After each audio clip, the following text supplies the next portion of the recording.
where people will choose a period, usually about 18 hours, where they're not going to eat. Fasting, tons of great benefits, but are there some people that may not? For my patients that are under an enormous amount of stress in their life. Hi, everybody, and welcome back to the Kidney Coach YouTube channel. I am naturopath Fiona Chin, and I am joined again today by the beautiful, amazing Jessianna Saville from kni.org or Kidney Nutritional Institute. So thanks for joining. Always a privilege to be here. Let's start by saying, what is intermittent fasting? And we'll go from there. Okay, great.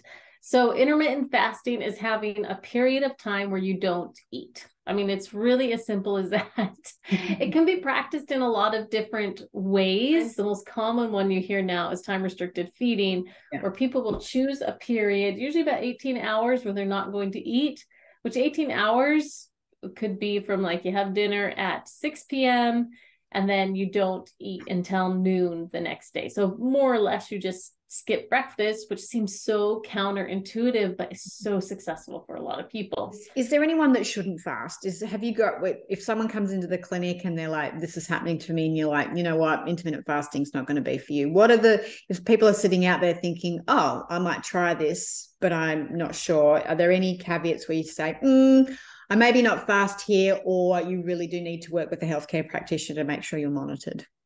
Absolutely. So fasting, tons of great benefits, but are there some people that may not be in a good spot? So again, everyone's different. So there's probably a story for every one of these things where fasting changed their life. But I will say in general, this is where I'm cautious, right? So number one, for my patients that are under an enormous amount of stress in their life, for whatever reason, their mom died, their job is super crazy busy, they're working long hours, whatever, and just their overall adrenals and their stress response, I know, is way, way under attack in their life. I don't recommend fasting for them to start, unless it's going to relieve stress, right? They don't have to worry about breakfast. But for most people, if you are in this very stressful part of your life, and they're like, I'm going to add fasting on top of that. Fasting, like you said, is a stressor. And so you're adding stress on top of stress, and it's not going to do anyone any favors. So for those people, I say, hey, let's just work on making sure your body can expect food and expect to be well-nourished. Let's be well-nourished in a stress state.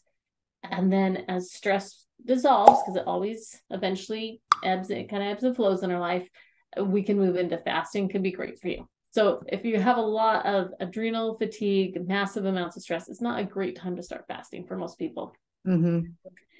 People who have uncontrolled diabetes, I don't love starting with fasting. Well, fasting can be great and very manageable with diabetes. I have lots of patients that do well with it. People with type 1, people with type 2, they do great with fasting. But if you're fragile and your blood sugars tend to drop at the drop of a pin, or if you your blood sugars are super high all the time, first, I just want to get the blood sugars improved a little bit so they're well managed, and then add fasting in. So it would be a second step. So that would be another person that I wouldn't do a lot of fasting with.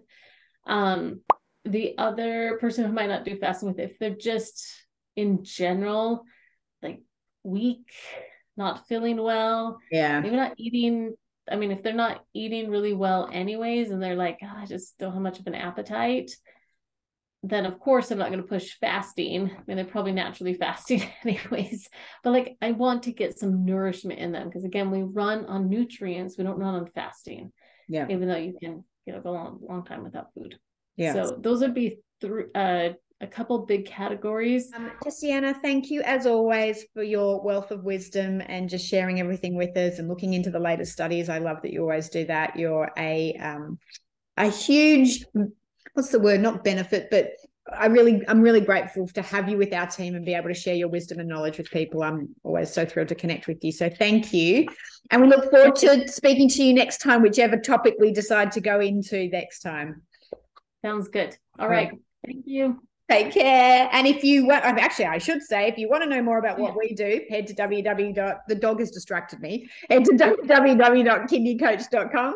Make sure you hit subscribe. You can also head over to our Facebook and Instagram channels. We post on there all the time. All right, now I will sign off properly and I will get this doggy breath in my face. And again, thanks for being part of our community, and we'll talk to you next time. Thanks, guys. Thanks, Jessianna. Bye.